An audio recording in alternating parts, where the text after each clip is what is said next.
So, while I was editing this video, I was finished with it, and then I heard the news about Eddie Van Halen and his tragic passing at 65. As it happens, I did a video on it, and I couldn't get through it when I was talking about his family being by his side, his deathbed. It was just too much. So I think that this video would be a good tribute to him, because I actually mentioned Van Halen in the video before he died as a reference to what's missing in rock and metal. So now he's literally missing, but when you talk about him, when you praise him, when you share his music, you never truly die. So let's get on to the video. I'll put the clip, including the Van Halen aspect, right at the beginning, and let it roll. Rest in peace, Eddie. You were the fucking man. If you're watching this and you're one of these kids that bought these guitars, I have a message for you. Do not listen to the forums. Do not copy the SM57 on a Vintage 30. Do not use a digital DAW. Get in a room with other savages and make noise together, because that is what sells. It's those bands, like the resurgence copycats that have made it, have tend to be more live vibey bands like Greta Van Fleet, people like that, because it has that gene that people who like rock and metal love. They have it. It's why they don't tend to like rap or EDM. They have this grungy gene inside of them that lights up when they hear Black Sabbath, when they hear, Van Halen, when they hear Napalm Death. It's in there. They just know that there's something there. So if you use a digital audio workstation, you are using, for rock and metal, it's fine if you want to use it for rap or EDM or anything like that, because that's always been dance, literal, it's how disco was born practically, right? So people who like that they're all for it. When it comes to metal and rock, you're using something that pisses off people even if they don't understand it. They do not like it. They will not go nuts about it. They still go nuts about the old Metallica and the rest of it. And when it comes to brand new bands, young 18-year-old bands, 25-year-old bands, they're all using the DAW, and nobody gives a fuck, because they don't even understand why they don't like the music. They feel the impact. They go, holy shit, this is heavy. But after a few songs, they're like, it's just like nails on a chalkboard, and I don't know why.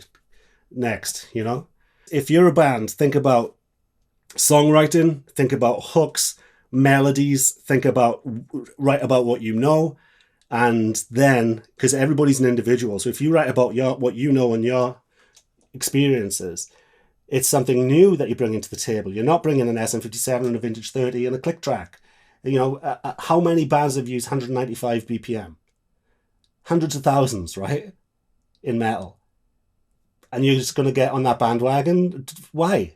You have something, a natural swing, and maybe you've got a really funky, sloppy, even a bad guitar style, which is janky and herky-jerky, and people can feel the passion through that.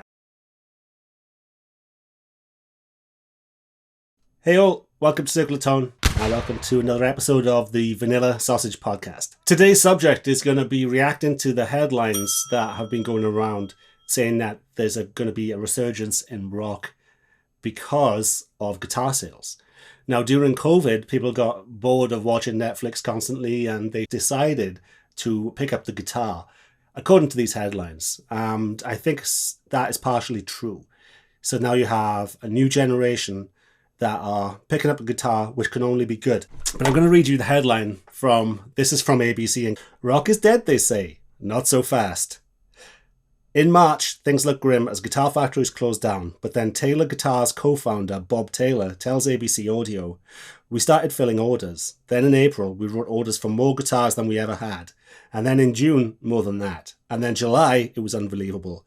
We wrote half a year's worth of business in June and July.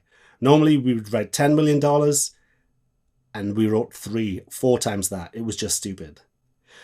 So, this wonderful person at ABC mentions rock resurgence and then quotes from Taylor Guitars. They do acoustics. Okay, so if you want to rock out an acoustic, it is possible, but that made me laugh a little bit. When Gibson talks about numbers, they're probably talking to their debt holders rather than the public about the truth, you know what I'm saying? But Fender have had record sales. The statistically, it said that a lot of the people buying these guitars are young adults, and a lot are girls.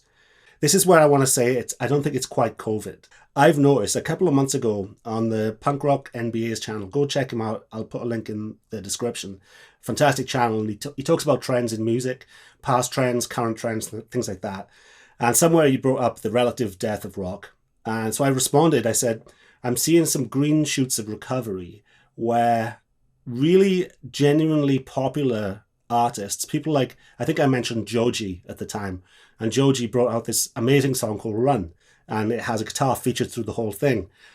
It's those tastemakers are the ones that will bring back guitar. Not so much people like maybe even Machine Gun Kelly, a rapper. He brought out a pop punk album, believe it or not. It took everybody by surprise, but he played drums on it, played guitar on it. It's aimed at women, so that these girls are going to be picking up these guitars. And it's things like Taylor Swift, Ed Sheeran. That's why Taylor guitars are going insane, because, it's mostly acoustic stuff. So I think that has something to do with it as well. I've noticed that big, huge hits from like urban R&B, stuff like that. I think people like Hazley, I've noticed that she's been doing live gigs with guitars featured right up front. But I've noticed a lot of the biggest hits have been featuring guitars way up front. But these are not rock songs. These are not metal songs. They're usually country, R&B, ballads, things like that. So like I said in previous videos, that aspect of guitar is fine. When I talk about guitar is dead, I'm mostly talking about rock and metal, because that's what my channel's all about. And, I think people watching my videos know that. Why do I think that rock should not be involved? Rock and metal should not be involved with these headlines. Now, 99.9% of songs that you hear, they're all recorded snapped to a grid. Fake drums, copied setups of SM57 vintage 30s. Even when you're listening to a camper, it's going to be that speaker and that microphone. It's so contrived. Rock and metal music, it's nothing to do with the amount of people playing and the amount of skillage in the village. There is so many skillful guitarists. So why is rock and metal a joke right now when it comes to people being interested in it? Nothing but copycats, blackened this, blackened thrash, blackened death, Strymons and tapping and adding extra strings. And the general public aren't going, oh, just other musicians are going, oh yeah. And not even, oh my God, they go, oh, it's pretty nice. So that the rock stars are missing in rock and metal, because now nerds have taken over. The one man, like people like me that know how to record and know how to use cameras, know how to mic up things. We're not always the most interesting people in the world. We don't have the best life experience. We can't write the songs that'll grab you by the scruff. We're not going to be shoving our junk in the camera and spitting at paparazzi. You know what I mean? So like rock and metal is just cringe at the moment. That's the only way I can explain it. And you mention a band in the comments, and I'll show you 300 people at this show. Nobody cares, man. Nobody cares. Part of the reason why I was suspicious about there's a lot of conflict in data when it comes to this headline too, because it said mostly young girls and young adults are picking up these new guitars. So Fender, they jumped on the bandwagon. They realized that sales are going through the roof right now. So they give away free lessons on their website. And they give away like 1 million free lessons. The main songs being learned were Satisfaction from Rolling Stones, Bob Marley, Pink Floyd, Nirvana. So they were the top songs that were being learned. And does that really point to rock and metal getting the jab in the arm it needs? These are people that just want to learn how to play their favorite songs. It's not people that are learning. I don't know. Maybe I'm overthinking that bit. It's the young adult thing. Are young adults going to go on Fender and start learning songs by the Rolling Stones? Believe it or not, they won't even know who the Rolling Stones are. And especially, Bad Moon Rising. They're always going to know what that band is, with that demographic. So I'm a bit surprised. I would have expected more like Taylor Swift and things like that to be in the top of that. So there's lots of conflicting data when I look at it, because I was a software test technician for the longest time. So when I read headlines with conflicting data, I'm like, is this another Guitar is Not Dead headline? Because they seem to come out every other year when Gibson was saying, "Oh, we're selling more guitars than ever," and then go into bankruptcy the next year. Or so these headlines pop up every year. Guitar is Not Dead, and then I'm waiting. Who's this huge rock band, young 20-something rock band that's grabbing the kids? So who is this new young rock revival? Where is this young? All still the festivals are being propped up by really old people. I just saw a picture of Bruce Dickinson today, and I'm like, God damn, these are the headliners, man. It's not exactly sex, drugs, and rock and roll anymore. It's warm milk and Metamucil. So, yeah, no disrespect to Bruce Dickinson. He could probably kick my ass. He's a madman. So, yeah, so that's it. Interesting headlines. But the silver lining, I think there's a silver lining because a lot of things where girls and boys, young men, were picking up guitar because they love Joji or Taylor Swift, it can be a gateway drug, and then they can start getting into more music with attitude and discover things like my channel, looking at all the sketchy bands that I cover.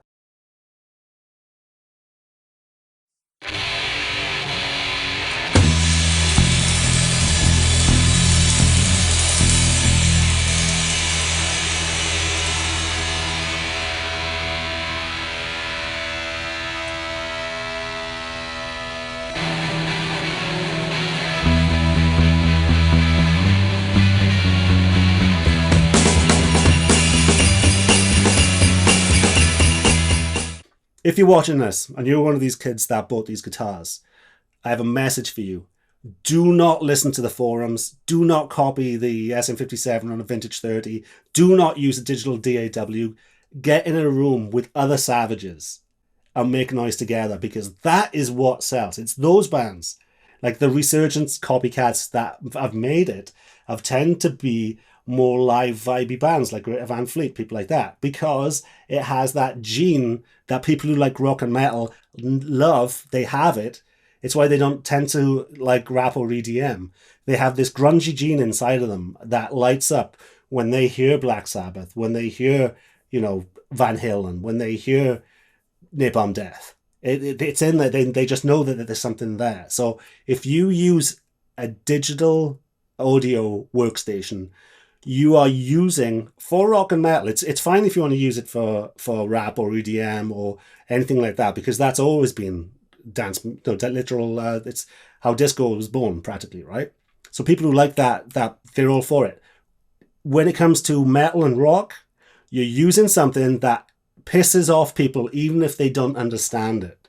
They do not like it. They will not go nuts about it. They still go nuts about the old Metallica and the rest of it. And when it comes to brand new bands, young 18-year-old bands, 25-year-old bands, they're all using the DAW, and nobody gives a fuck because they don't even understand why they don't like the music. They feel the impact. They go, holy shit, this is heavy. But after a few songs, they're like, it's just like nails on a chalkboard, and I don't know why. Next, If you're a band, think about songwriting, think about hooks, melodies, write about what you know. And then, because everybody's an individual, so if you write about what you know and your experiences, it's something new that you bring into the table. You're not bringing an SM57 and a vintage 30 and a click track. How many bands have used 195 BPM? Hundreds of thousands, right? In metal. And you're just going to get on that bandwagon? Why? You have something, a natural swing, and maybe you've got a really funky, sloppy, even a bad guitar style, which is janky and herky-jerky, and people can feel the passion through that. I'm telling you, if rock and metal all got back to roots, chaos theory, mics bleeding into other microphones, you have walls farting out and bleeding into the mix, and that gets people fucking going.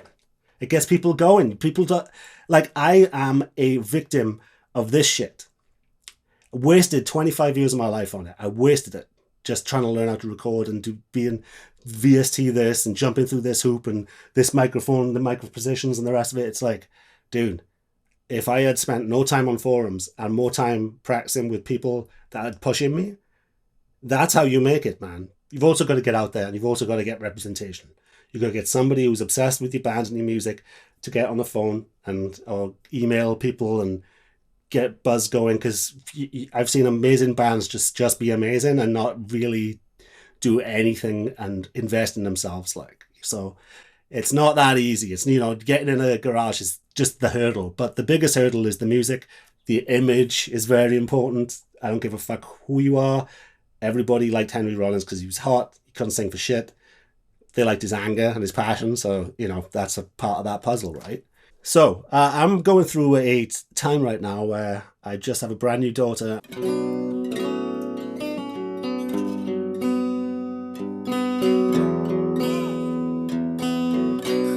Bambino grande, sing to me. I've got too much gear. So if you've seen something I have used on my channel and are interested in buying it, I just come to the Facebook group. It's search Circle of Tone in Facebook. Come and join, and you can message me on Facebook. I have to get rid of some of these guitars and some of these amps and maybe even this house. So yeah, transition time. But what I want to do is I think I'm like, what are the positives that I've gotten from my failed quest into rock and metal, right? Into the DAW world. And I'm thinking, I know how to do it though. I know how to capture vocals. I know how to capture guitars, all sorts of guitar tones. And now maybe it's time to use it, Maybe it's time to use it. I put my money where my mouth is regarding my music and get into that room with somebody who knows how to record drums a lot better than me and practice with a band for 3 days straight on one song and then record it. You've been great. You've been responding well to my videos. All right, chaps, have a good one. Circle Town. The Cool Guy Club.